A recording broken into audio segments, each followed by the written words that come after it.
علی بھائی، آج کا پہلا سوال ہے، آپ نے معراج النبی صلی اللہ علیہ صلی وآلہ اللہ وسلم علیہ والے وآلہ لیکچر میں وسلم صحیح بخاری اور صحیح مسلم کی احادیث کی روشنی میں یہ ثابت کیا تھا کہ مرنے سے پہلے کوئی مخلوق اپنے رب کا دیدار نہیں کر سکتی، جبکہ دوسری طرف کئی صوفیاء اور بزرگان دین کو خواب میں اللہ تعالیٰ کا دیدار نصیب ہوا ہے۔ کیا خواب میں اللہ تعالیٰ کو دیکھنا اسی دنیا کی زندگی میں ممکن ہے؟ پلیز تسلی بخش جواب دیجیے گا، شکریہ۔ شکریہ جی، آپ کی تسلی کرواتے ہیں انشاءاللہ تعالی۔ دیکھیں، ایک تو کیٹاگوریکل عقیدہ جو قرآن سے ہمیں ملتا ہے وہ یہ ہے کہ اس دنیا کی زندگی میں کسی شخص کا بیداری کے عالم میں سر کی آنکھوں سے اللہ کو دیکھنا یہ ناممکن ہے۔ اس حوالے سے کئی ایک دلائل ہیں، اس میں ٹاپ آف دا لسٹ دلیل وہ ہے جو سورۃ الاعراف میں ایک اولو العزم پیغمبر سیدنا موسیٰ علی نبینا وعلیہ الصلاۃ والسلام کے بارے میں آتا ہے، آیت نمبر 143 میں، کہ جب وہ کوہ طور پر اللہ تعالیٰ سے ملاقات کے لیے پہنچے تو اب ظاہر ہے کہ بار بار ملاقات کے بعد ان کے دل میں یہ شوق پیدا ہوا کہ میں اپنے رب کا دیدار بھی کروں، تو انہوں نے موقع غنیمت جانتے ہوئے اپنی ریکویسٹ پٹ کر دی کہ اے اللہ، میں تجھے دیکھنا چاہتا ہوں۔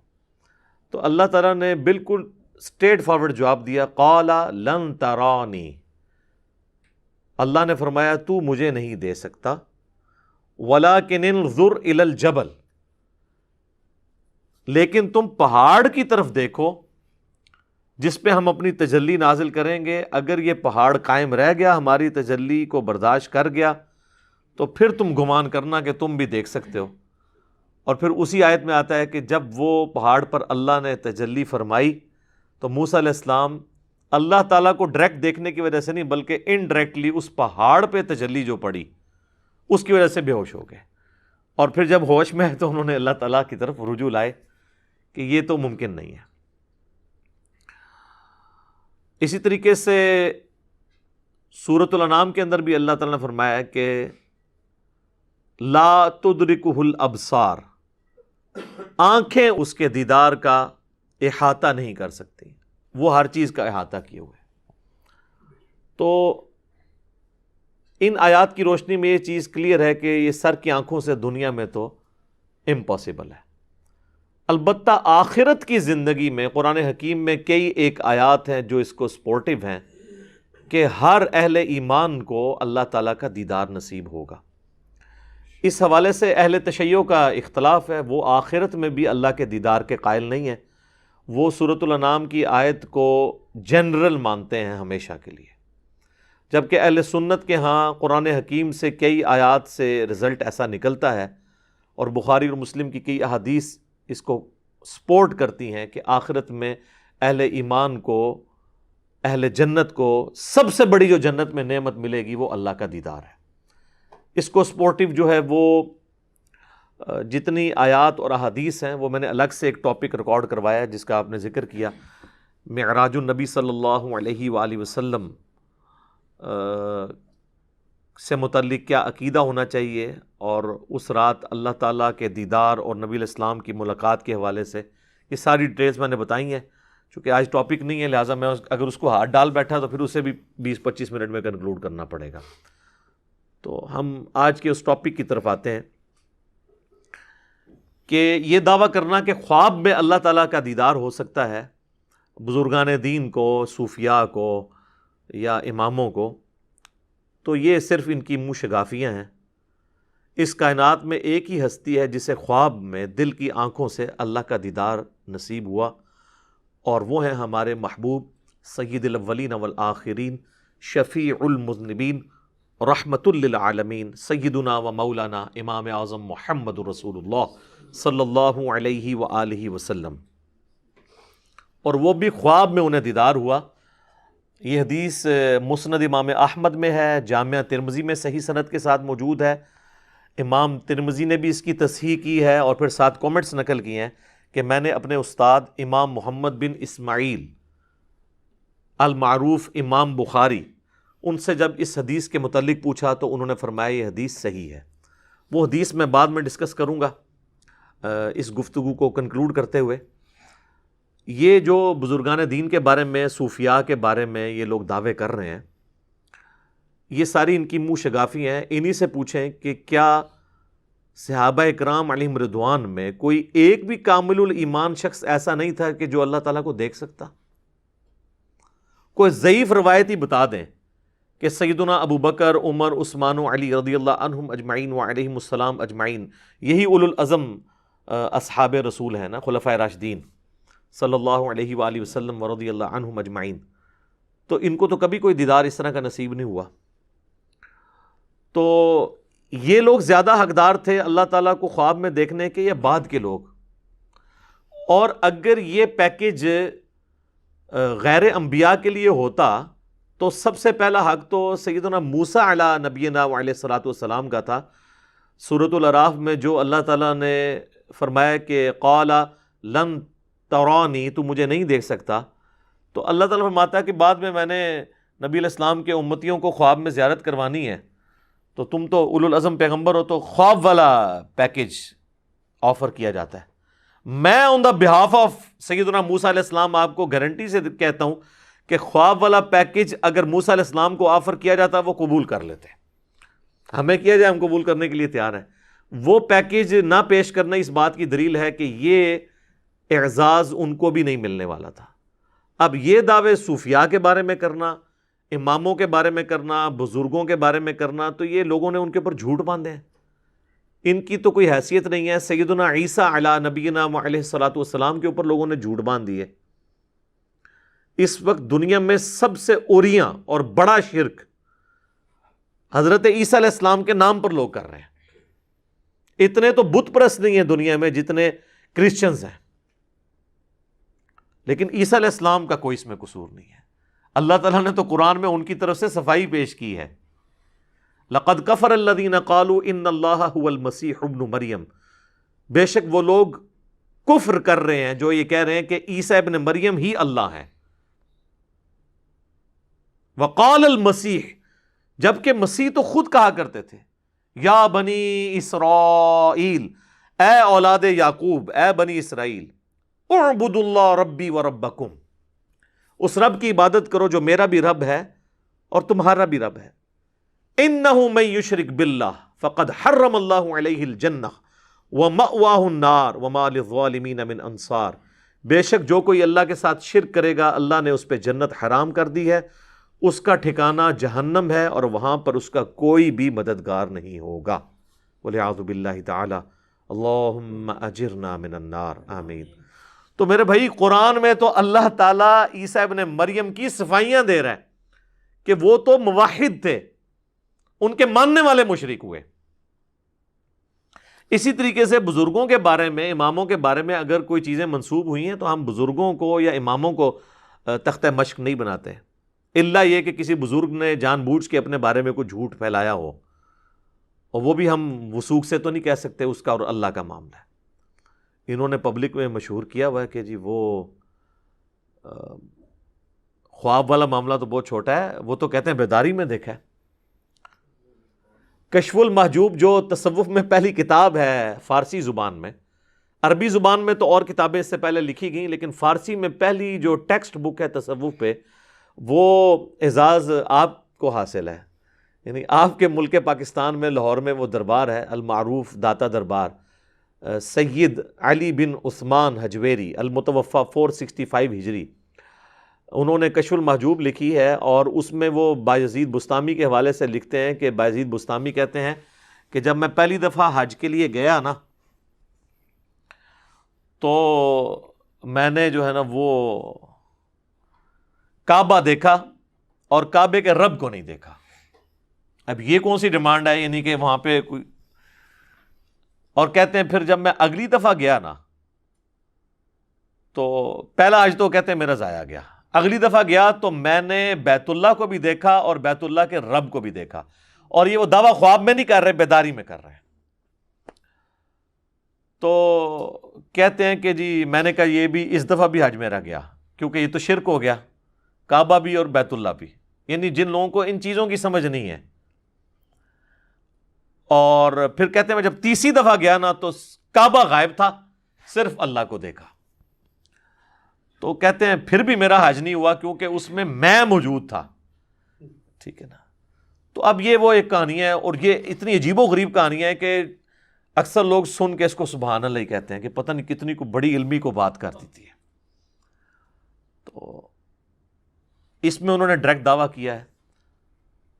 اور تذکرۃ الاولیاء کے اندر شیخ فرید الدین عطار المتوفی 627 ہجری, یہ کتاب پوری دنیا کے اندر صوفیاء کے حالات کے اوپر ایک ٹیکسٹ بک کے طور پہ مانی جاتی ہے, تذکرۃ الاولیاء. تو اس کے اندر انہوں نے بایزید بستامی کے اوپر ایک چیپٹر باندھا ہے, بایزید بستامی کی معراج. اور وہ کہتے ہیں کہ جی بایزید بستامی کو باقاعدہ معراج ہوئی ہے جس طرح نبی علیہ السلام کو معراج ہوئی ہے, اور اس میں ان کا دعویٰ لکھا ہے کہ میں نے اللہ تعالیٰ کا مشاہدہ کیا ہے معراج کی رات, خواب میں نہیں, معراج کی رات جو انہوں نے معراج کی. اور اس کے بعد پھر کشف المحجوب اگر آپ پڑھ کے دیکھیں تو اس میں بایزید بستامی کے بارے میں آتا ہے کہ وہ کہا کرتے تھے سبحانی سبحانی ما اعظم شأنی, میں پاک ہوں, میری شان کتنی بلند ہے. تو علی بن عثمان اجویری کہتے ہیں کہ اصل میں اللہ ان کے منہ سے بولتا تھا, کوئی شخص خود تو یہ نہیں کہہ سکتا اپنے بارے میں, تو وہ بولنے والی حق تعالیٰ کی زبان تھی بایزید کے منہ سے. اب یہ وہ عقیدہ ہے جو ہمارا نبی الاسلام کے لیے بھی نہیں ہے. ہم نبی صلی اللہ علیہ وآلہ وسلم کے قلب اطہر پہ قرآن کا نزول مانتے ہیں.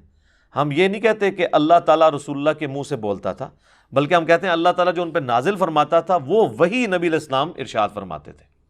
یہ عقیدہ تو ہمارا نبی علیہ السلام کے بارے میں بھی نہیں ہے. اور پھر تذکرۃ الاولیاء کے اندر بھی یہی ان کے دعوے لکھے ہوئے ہیں, اور وہ بھی یہی اسی قسم کی باطل تعویلات کرتے ہیں. اور پھر وہ تو ایک سٹیپ آگے چلے گئے نا, انہوں نے کہا کہ بایزید بستامی سے جب پوچھا گیا کہ بتائیں قیامت والے دن سب لوگ رسول اللہ کے جھنڈے کے نیچے ہوں گے یا آپ کے جھنڈے کے نیچے ہوں گے؟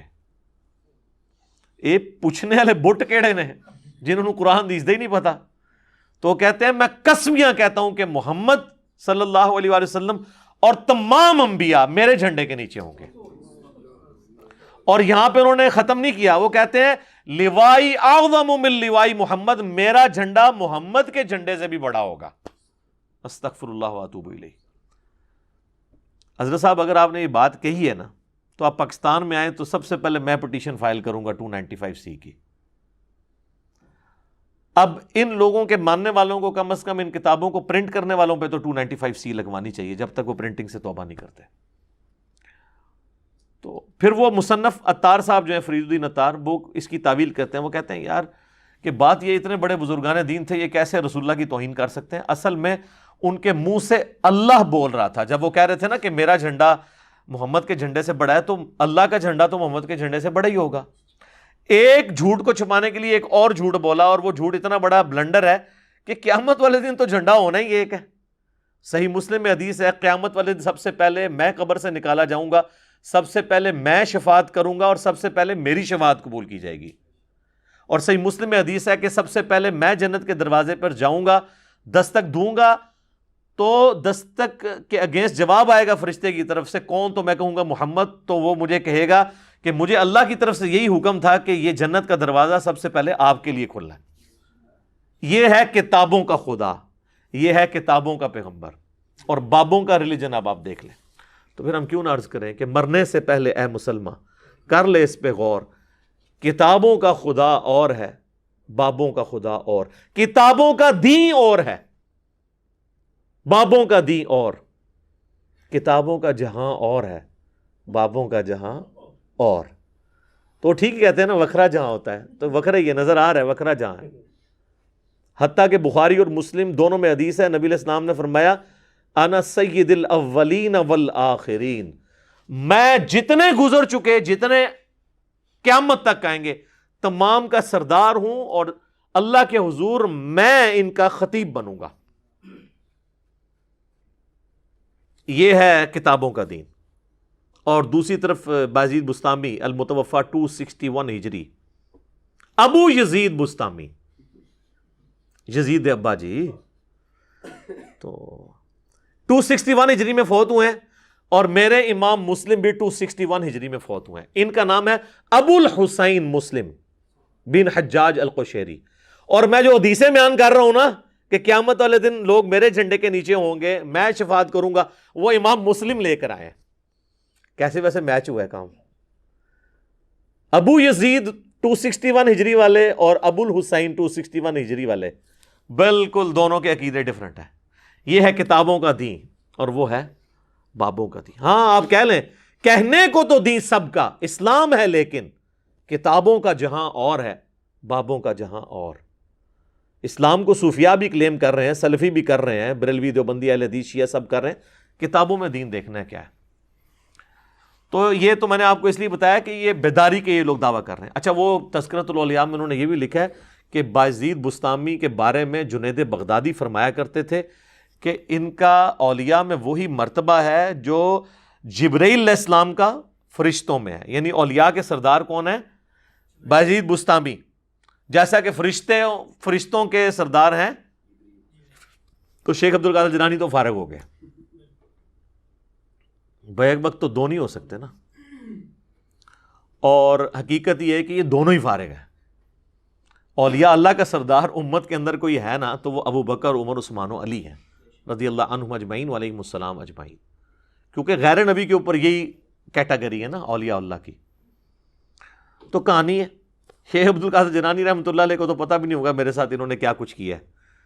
تو بال یہ جو ٹائٹل انہوں نے دیا تھا وہ بھی انہوں نے خود کتابوں میں چھین لیا ہوا ہے خود ہی۔ اچھا، یہ تو تھا بیداری۔ اب خواب میں آپ کو بتاتا ہوں جو ان کے کلیم ہے۔ آپ ذرا امام حنیفہ کے تعارف کے اوپر کتابیں پڑھیں نا حنفیوں کی، تو وہ کہتے ہیں جی 100 دفعہ اللہ کی زیارت کی ہے۔ اچھا جی، فضائل اعمال شیخ زکریا کاندلوی صاحب کی، اس میں آپ فضائل قرآن والا چیپٹر نکال لیں نا، فضائل اعمال کا، اس میں وہ لکھتے ہیں کہ ایک رات امام احمد بن حنبل کو اللہ تعالیٰ کی خواب میں زیارت ہوئی۔ تو احمد بن حنبل نے سوال کیا کہ اے اللہ، میں تیرا قرب حاصل کرنا چاہتا ہوں، سب سے آسان ذریعہ کیا ہے؟ تو اللہ تعالیٰ نے فرمایا کہ قرآن۔ سر یہ قرآن، اگر اللہ فرما رہا ہے کہ قرآن میرے تک پہنچنے کا ذریعہ ہے تو اس کے بعد تو کوئی گنجائش نہیں رہتی۔ وہ کہتے ہیں کہ احمد بن حنبل نے آگے سے پوچھا کہ یا اللہ، سمجھ کے یا بغیر سمجھ کے؟ یار قرآن اللہ نے اس لیے نازل کیا تھا کہ لوگ آگے سے یہ سوال کریں گے کہ سمجھ کے کہ بغیر سمجھ کے؟ یہ مردے بخشوانے کا ذریعہ تھا، اور وہ احمد بن حنبل جسے عربی بھی آتی ہے اسے یہ کہنے کی کیا ضرورت ہے؟ یہ چور نے اپنی لنگوٹی چھوڑی ہے۔ یہ سمجھے کہ احمد بن حنبل جو ہے نا کوئی جنوبی پنجاب سے تھے یا کے پی سے تھے کہ جن کو پشتو آتی تھی اور عربی آتی نہیں تھی۔ ظاہر ہے وہ فضائل اعمال زیادہ تر کے پی میں پڑھی جا رہی ہوتی ہے نا، تو وہ آپ فضائل اعمال جو پڑھ رہے ہیں نا کے پی والے ہمارے پٹھان بھائی، ان کو بتائیں کہ احمد بن حنبل پٹھان نہیں تھے، وہ اگرچہ عجمی تھے لیکن عربی ان کی مادری لینگویج تھی۔ تو آگے سے کہتے ہیں اللہ تعالیٰ نے کہا کہ چاہے سمجھ کے پڑھ چاہے بغیر سمجھ کے پڑھ۔ یعنی قرآن اس لیے نازل ہوا ہے، یعنی پورے کا پورا قرآن اس کے اگینسٹ کھڑا ہے۔ صرف سورۃ الانعام کی جو آیت نمبر 19 ہے، وَأُوحِيَ إِلَيَّ هَذَا الْقُرْآنُ لِأُنذِرَكُم بِهِ وَمَن بَلَغَ۔ اے نبی فرما دو قرآن میں نے اس لیے نازل کیا کہ اس کے ذریعے نصیحت کرو، اے نبی تم ان کو بھی، اور جس تک یہ پہنچ جائے کتاب اس کے ذریعے نصیحت کرے۔ تو نصیحت جو ہے وہ سمجھ کے ہوگی یا بغیر سمجھ کے؟ فَذَكِّرْ بِالْقُرْآنِ مَن يَخَافُ وَعِيدٍ، اے نبی قرآن کے ذریعے لوگوں کو نصیحت کریں جو اللہ کی دھمکی سے ڈرتے ہیں۔ تو قرآن تو سراپا ہدایت ہے، یہ سمجھ کے یا بغیر سمجھ کے۔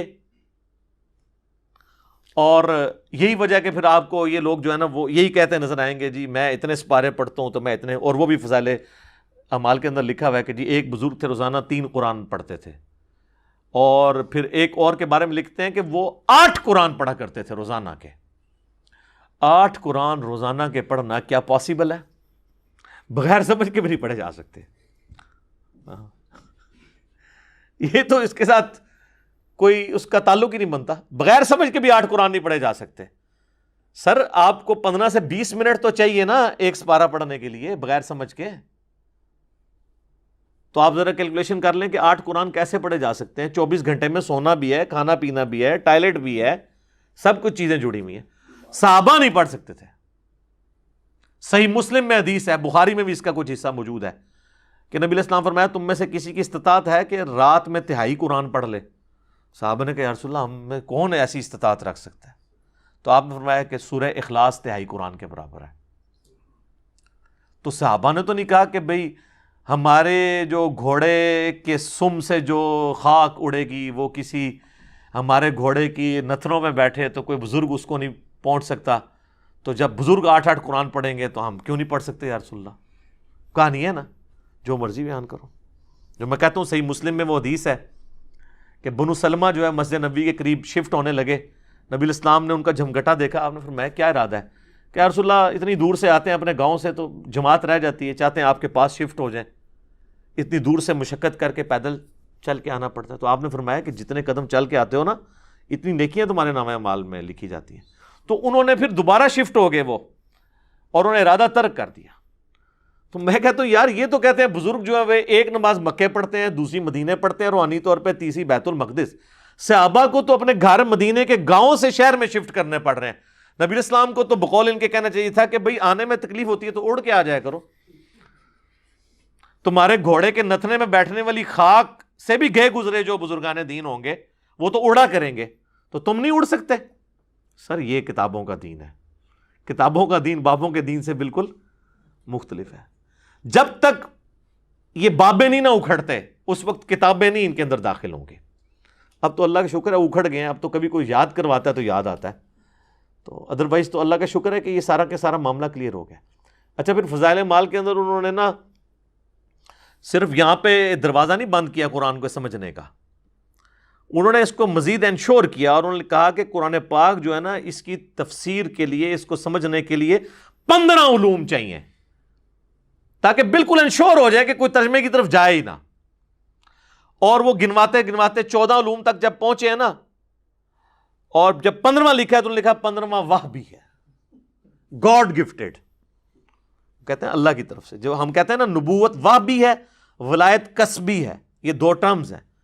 یعنی جو آپ محنت کر کے حاصل کر سکتے ہیں اسے کہتے ہیں کسبی، یہ کسب حلال. تو نبوت کسبی نہیں ہے، وحی ہے جسے اللہ تعالیٰ دے. تو وہ کہتے ہیں 15واں علم جو ہے وہ وحی ہے. وحی نہیں، وحی ویسے ہسٹری بڑھا ہے، وحی. تو اب وہ کون شخص دعویٰ کر سکتا ہے کہ میرے پاس وہ وحی علم ہے؟ تو اگر کوئی 14 علوم سیکھ بھی لے، ایون ویسے تو ان کے لوگوں کو 14 کے انعام بھی نہیں آتے ہوں گے، تو وہ پھر کہیں گے جی 15واں تو پھر بھی تہاڈے کول کوئی نہیں ہے کیونکہ تہاڈا فرقہ دوسرا ہے. تو یہ سب انہوں نے کہانیاں ہرڈلز رکھی تھی. قرآن کے دشمن ہیں، ایسے دشمن ہیں کہ کوئی بیچارہ اگر قرآن لے کے بیٹھے نا ترجمے سے پڑھنے کے لیے تو پہلی اس پہ قدغن یہ لگائیں گے جی بغیر وضو کے آپ قرآن کو ہاتھ نہیں لگا سکتے. اب تو خیر ٹچ سکرین موبائل نے مسئلہ حل کر دیا ہے، وہ تو یہ بھی مانتے ہیں کہ اس کو آپ ہاتھ لگا سکتے. وضو کر کے کوئی بیٹھ جائے گا تو کہے کہ آپ نے ڈائریکٹ نہیں پڑھنا، کسی عالم سے جا کے پڑھنا ہے. عالم کے پاس جائیں گے تو وہ آگے تفسیروں کے چکر میں ڈال دے گا. وہ کہے گا جی اس کا تو ترجمہ ہے نا، یہ ترجمے میں سے ڈائریکٹ نہیں مطلب نکلنا، آپ نے جو انڈائریکٹ مطلب بھی نہیں نکلتا وہ آپ نے نکالنا ہے. اس میں سے جو اچھل اچھل کے ڈائریکٹ نکل رہا ہوگا نا وہ نہیں آپ نے نکالنا. مطلب ایاک نعبد و ایاک نستعین سے اچھل اچھل کے کیا نکل رہا ہے کہ اللہ کو پکارنا ہے، یہ نہیں آپ نے مطلب سمجھنا. آپ نے بابوں کے پکارنے کو بھی اللہ کا پکارنا سمجھنا ہے. تو اس طریقے سے یعنی یہ پھر ڈسیو کرنے کی کوشش کرتے ہیں. اور پھر یہ ان کے پاس ہتھیار ہے جی وہ 15واں علم وحی ہے. اور جناب سنبھال لو وہ 15واں علم کس نے حاصل کیا اور کس نے بتایا. اچھا یہ تو میں نے آپ کو بتایا کہ یہ خواب اور بیداری کے بارے میں. ایک اور بڑا انٹرسٹنگ واقعہ ہے، فضائل حج شریف میں لکھا ہوا ہے. فضائل حج بھی فضائل مال کا ایک چیپٹر ہے لیکن الگ سے چھپتا ہے. بیسیکلی یہ پورا ایک نصاب تھا، اس کا نام تھا تبلیغی نصاب. تبلیغی نصاب کے اندر نا چیپٹرز تھے، فضائل نماز، فضائل قرآن، فضائل درود، فضائل حج، یہ بے شمار چیپٹرز تھے. انہوں نے پھر چھانٹی کر کے نا کچھ چیپٹرز کٹھے کر کے فضائل اعمال کے نام سے چھاپ دیے. ایک چیپٹر اسی میں سے کاٹ کے الگ کر کے فضائل درود بنا دیا، ایک چیپٹر فضائل حج بنا دیا. اور پلیز اس کی یہ لی کہ یہ تو حج کے دنوں میں ضرورت ہے، آپ دیکھیں حج کے دنوں میں فضائل حج سے درس ہو رہا ہوتا ہے، فضائل مال سائڈ پہ پڑی ہوتی ہے، فضائل مال بھی بعد میں نام رکھا گیا. اصل یہ کتاب تھی تبلیغی نصاب، یعنی ان کا نصاب، اس میں سے فضائل مال نکالی گئی چند ایک چیپٹرز کو اکٹھا کر کے. فضائل حج علیحدہ سے چیپٹر چھپا ہوا ہے، اس میں وہ کہتے ہیں کہ ابدال میں سے ایک شخصیت کا بیان ہے. اب ابدال کون، شخصیت کون، ایکس وائی زی، وہ اس طرح کے ایک آواز آئی، بزرگوں نے فرمایا. وہ کہتے ہیں ابدال میں سے ایک شخصیت کا فرمان ہے. وہ کہتے ہیں کہ جی ان سے کسی نے حضرت خضر سے جب ملاقات ہوئی ان کی، حضرت خضر کے اوپر میرا آپ دیکھ لیں موسیٰ اور خضر والا، آپ کو بتاؤں گا یہ خضر ہے کون ہے اور انہوں نے کون سا خضر بنایا ہوا ہے. یہ لفظ ہے خضر. حضرت خضر سے ملاقات ہوئی ابدال میں سے ایک شخص کی، تو اس نے کہا کہ حضرت آپ تو اس امت کے بڑے بڑے اولیاء کے پاس گئے ہیں، آج تک آپ کو کوئی ایسا ولی ملا ہے جو مرتبے میں آپ سے بھی زیادہ ہو؟ ان کا ہاں جی ایک بندہ ملا تھا. انہوں نے کہا پھر دسو کون سی؟ وہ کہتے ہیں کہ میں مسجد نبوی میں بیٹھا ہوا تھا اور محدث عبد الرزاق جو امام بخاری امام مسلم کے استاد ہیں، امام بخاری امام مسلم نے ان سے احادیث لی ہیں. مصنف عبد الرزاق اور مصنف ابن ابی شیبہ، یہ دو کتابیں ہیں جو ایک زمانے میں لکھی گئی، دونوں اب اردو میں ترجمہ ہو چکی ہیں. وہ کہتے ہیں جی محدث عبد الرزاق جو تھے نا، وہ درس حدیث دے رہے تھے مسجد نبوی کے اندر بیٹھ کے، تو لوگ ان کے گرد جھمگٹا لگائے بیٹھے ہوئے تھے، اور ایک نوجوان جو ہے نا وہ یوں کر کے نا اپنے گریبان میں سر دیے ہوئے کونے میں بیٹھا تھا، وہ درس حدیث نہیں سن رہا تھا. تو کہتے ہیں حضرت خضر کہتے ہیں میں اس کے پاس گیا اور میں نے کہا کہ اتنے بڑے محدث مسجد نبوی میں درس دے رہے ہیں اور تم ان کا درس سننے کی بجائے سائڈ پہ بیٹھے ہوئے ہو. تو کہتے ہیں اس نے نا سر بھی نہیں اٹھایا، اسی حالت میں کہا کہ لوگ جو ہے نا یہ تو عبد الرزاق سے حدیثیں سن رہے ہیں، ہم تو ڈائریکٹ رزاق سے سنتے ہیں. جی جی جی، یہ یعنی یہ بات اور غلام احمد قادیانی کے دعوے میں کیا فرق ہے؟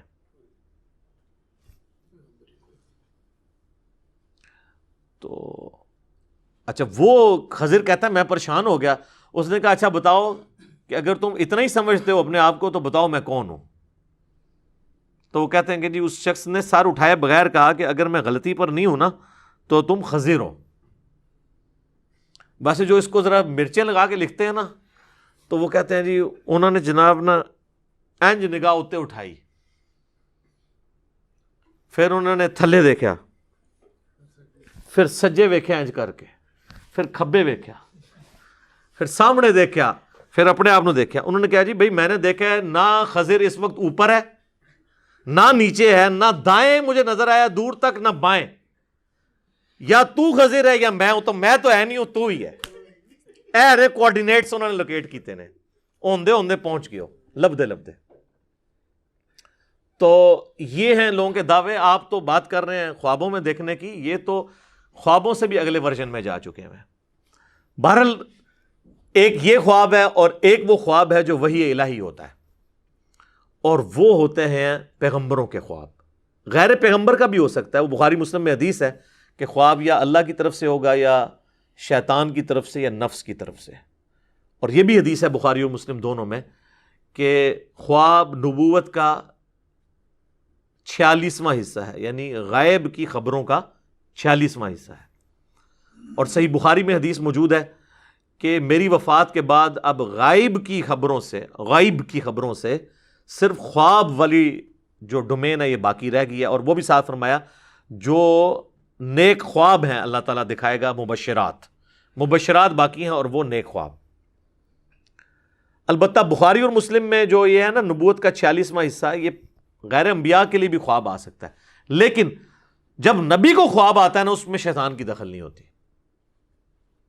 سورہ الصافات کی آیت نمبر 103 102 103 کے اندر حضرت ابراہیم علیہ السلام کو خواب میں اللہ تعالیٰ نے حکم دیا تھا اپنے بیٹے کی قربانی کا. یہ تو بہت بڑا ایک ڈیسیژن تھا نا، ایک بندہ مارنا ہے آپ نے.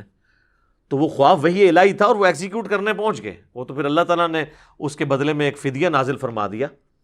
تو یہ اس بات کا ثبوت ہے کہ نبی کو جب خواب آئے اس میں شیطان کی دخل نہیں ہوتی. ہمارے محبوب صلی اللہ علیہ وآلہ وسلم کو بھی ایک خواب آیا جس میں اللہ تعالیٰ کی زیارت ان کو نصیب ہوئی، جس سے بات سٹارٹ ہوئی تھی. وہ خواب صحیح سند کے ساتھ مسند امام احمد میں ہے، جامعہ ترمذی میں ہے. امام ترمذی نے اس حدیث کو حسن صحیح کہا. اس پہ ترا یہ کہ امام ترمذی نے کہا کہ میرا استاد جو ہے امام بخاری محمد بن اسماعیل سے جب میں نے اس حدیث کے بارے میں پوچھا تو انہوں نے فرمایا یہ حدیث بالکل صحیح ہے، اگرچہ بخاری میں نہیں ہے، لیکن امام بخاری کی تصحیح امام ترمذی نے اپنے استاد کی نقل کر کے اس پہ پکی مور لگا دی. اس حدیث کو مسند احمد کی تحکیم کرنے والے شعیب ارنوت رحمۃ اللہ علیہ نے بھی صحیح کہا. ترمذی کی تحکیم کرنے والے شیخ البانی اور شیخ زبیلی زئی نے بھی اس کو صحیح کہا، یعنی امت نے اس کو ایکسیپٹ کیا. اور یہ حدیث مشکات کے اندر آپ کو شروع میں مل جائے گی، کتاب المساجد چیپٹر میں، نماز پڑھنے کے مقامات والے چیپٹر میں، کیونکہ اس حوالے سے بھی اس میں ایک ذکر موجود ہے. 748 نمبر ہے جی مشکات میں اس کا، اور ترمذی میں ہے 3235. اس حدیث کا ویسے ٹیسٹ یہ ہے کہ میں اسے ورڈ بائی ورڈ پڑھوں، اور اس میں ایک دعا بھی ہے، وہ ہم کوشش کریں گے کہ اس کے نیچے ڈسپلے کریں. نبی علیہ السلام نے حکم فرمایا کہ میرا یہ خواب سچا ہے، میرے امتیوں تک پہنچاؤ تاکہ وہ یہ دعا یاد کریں. یہ اللہ سے بہت بڑی دعا ہے جو نبی علیہ السلام نے اس خواب میں مانگی ہے. معاذ ابن جبل کہتے ہیں کہ ایک روز رسول اللہ صلی اللہ علیہ وآلہ وسلم ہمیں نماز فجر پڑھانے کے لیے تشریف نہ لائے. قریب تھا کہ ہم سورج کے طلوع ہونے کا مشاہدہ کر لیتے. پھر آپ بہت تیزی سے تشریف لائے، چنانچہ نماز کے لیے اقامت کہی گئی. رسول اللہ صلی اللہ علیہ وآلہ وسلم نے اختصار کے ساتھ نماز پڑھائی. پس جب آپ صلی اللہ علیہ وآلہ وسلم نے سلام پھیرا تو با آواز بلند فرمایا کہ اپنی اپنی جگہوں پر اسی طرح بیٹھے رہو. پھر آپ علیہ السلام ہماری طرف متوجہ ہوئے اور فرمایا کہ میں ابھی تمہیں بتاتا ہوں کہ میں تمہیں نماز پڑھانے کے لیے کیوں نہیں آیا.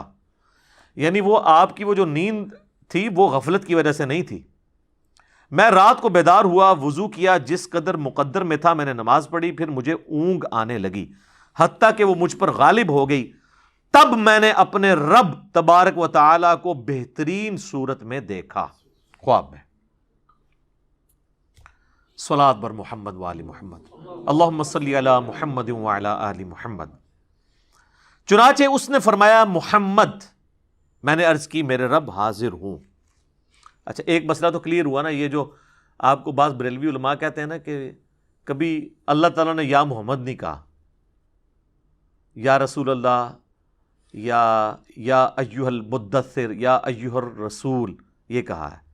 قرآن تک تو یہ بات ٹھیک ہے، لیکن بخاری مسلم میں جو حدیث شفاعت ہے، سب سے پہلے لوگ حضرت آدم کے پاس جائیں گے، پھر باقی انبیاء سے ہوتے ہوئے اینڈ پہ حضور کے پاس آئیں گے، اور نبی علیہ السلام فرماتے ہیں میں سجدے میں گروں گا. وہاں پہ بھی الفاظ ہیں یا محمد اپنا سر اٹھاؤ، یا رسول اللہ نہیں ہے. یہ کتنی بڑی انہوں نے جھوٹ مشہور کیا ہوا ہے. بھائی اللہ اور بندے کا معاملہ ہے، اللہ اور بندے کا کوئی احترام والا رشتہ ہے اس اعتبار سے کہ پروٹوکول دینا ہے. بندہ تو بندہ ہے، اللہ اللہ ہے. وہ کہتے ہیں نہیں، نبی علیہ السلام کو کبھی اللہ نے بھی نہیں یا محمد کا. اس حدیث میں بھی بخاری مسلم میں بھی یا محمد ہے، یہ ترمذی میں بھی. میں نے عرض کیا میرے رب میں حاضر ہوں. فرمایا یہ فرشتے کس چیز کے بارے میں بحث و مباحثہ کر رہے ہیں؟ میں نے عرض کیا میں نہیں جانتا. اللہ تعالیٰ نے 3 مرتبہ ایسے ہی فرمایا، یعنی بار بار مجھ سے پوچھا. پھر نبی علیہ السلام فرماتے ہیں کہ میں نے اللہ کو دیکھا کہ اس نے اپنا ہاتھ میرے کندھوں کے درمیان رکھا، حتیٰ کہ میں نے اس کے انگلیوں کی پوروں کی ٹھنڈک اپنے قلب اور سینے میں محسوس کی، اور میرے سامنے ہر چیز واضح ہو گئی. یعنی اب یہ جو اللہ تعالیٰ کے ہاتھ یا انگلیوں کے پورے کا ذکر ہے نا، اس کے لیے ہم یہ تشبیہ بھی نہیں بیان کریں گے. قرآن میں واضح ہے لیس کمثلہ شیء، یہ متشابہات ہے. نہ ہم جہمیہ ہیں کہ ہم ان کی تعویلات کرنا شروع کر دیں، نہ ہم مجسمہ ہیں کہ ہم کوئی اللہ کے لیے جسم مان لیں، نعوذ باللہ.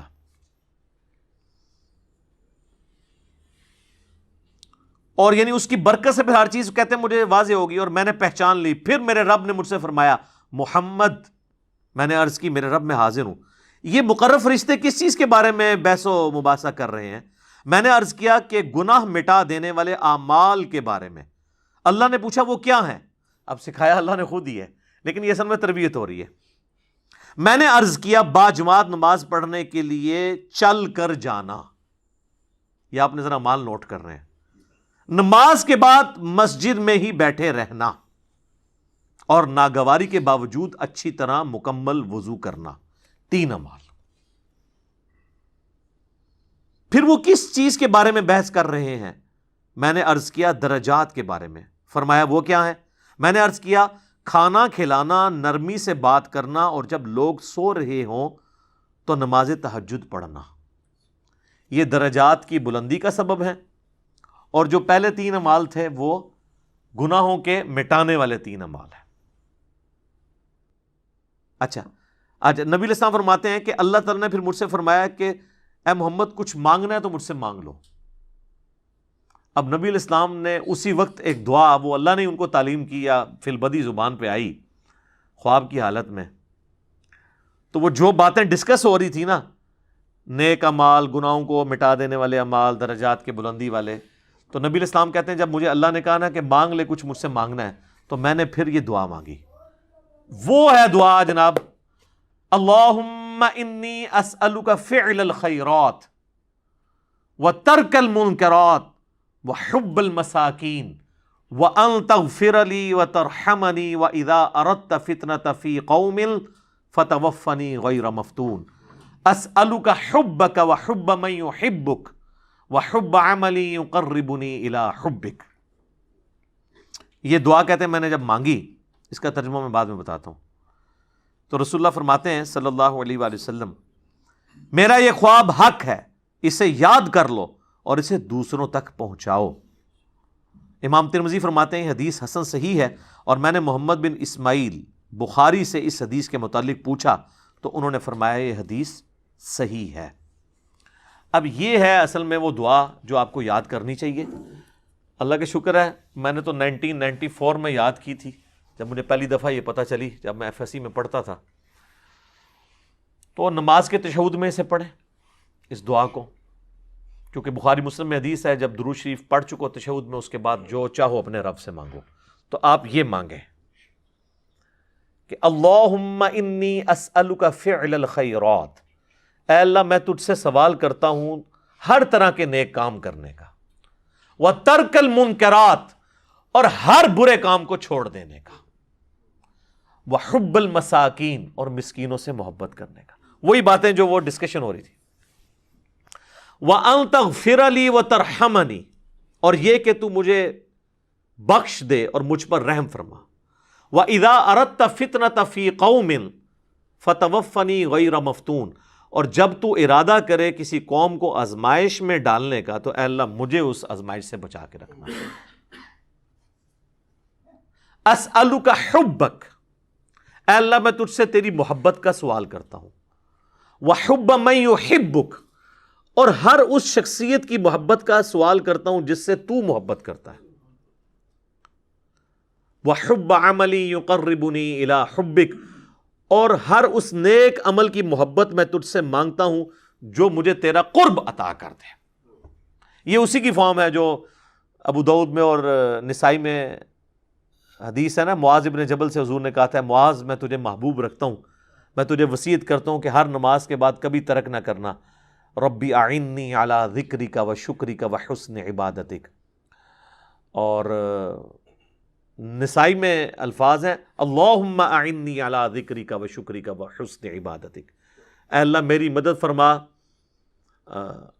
ذکر کرنے پر، شکر ادا کرنے پر، اور اچھے طریقے سے عبادت کرنے کے اوپر اے اللہ تو میری مدد فرما۔ تو یہ جناب خواب تھا، یہ ہے اصل خواب جو اللہ تبارک و تعالیٰ نے ہمارے محبوب صلی اللہ علیہ وآلہ وسلم کو دکھایا۔ اس کائنات میں ایک ہی ہستی ہے جسے خواب میں زیارت ہوئی، وہ ہمارے محبوب صلی اللہ علیہ وآلہ وسلم ہے۔ انشاءاللہ جنت میں جا کے ہم سب زیارت کریں گے۔ دنیا میں کسی اور کے بارے میں کلیم کرنا میں سمجھتا ہوں نبی اسلام کی شان میں بھی گستاخی ہے اور قرآن و سنت کی تعلیمات کا مذاق اڑانا ہے۔ تو ہم تو میرے بھائی صرف آپ کو سمجھا سکتے ہیں کیا کہ مرنے سے پہلے اے مسلمان کر لے اس پہ غور، کتابوں کا خدا اور ہے، بابوں کا خدا اور۔ کہنے کو تو دین سب کا اسلام ہے، لیکن کتابوں کا جہاں اور ہے، بابوں کا جہاں اور جب یہ آپ 2 سٹیجیں طے کریں گے نا تو آپ کے اندر سے آواز آئے گی کیا کہ نہ میں وہابی نہ میں بابی، میں ہوں مسلم علمی کتابی، نہ میں وہابی ہوں اور نہ میں بابوں کا دفاع کرنے والا بابی ہوں، میں علمی کتابی مسلم ہوں۔ ٹھیک ہو گیا جی. اللہ تعالیٰ سے دعا ہے جو حق بات میں نے کہی اللہ تعالیٰ ہمارے دلوں میں راسخ فرمائے.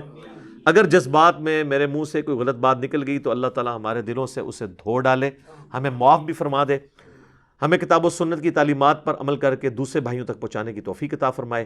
سبحانک اللہم و بحمدک اشہد ان لا الہ الا انت استغفرک و اتوب الیک وما علینا الا البلاغ المبین. جزاکم اللہ خیرا.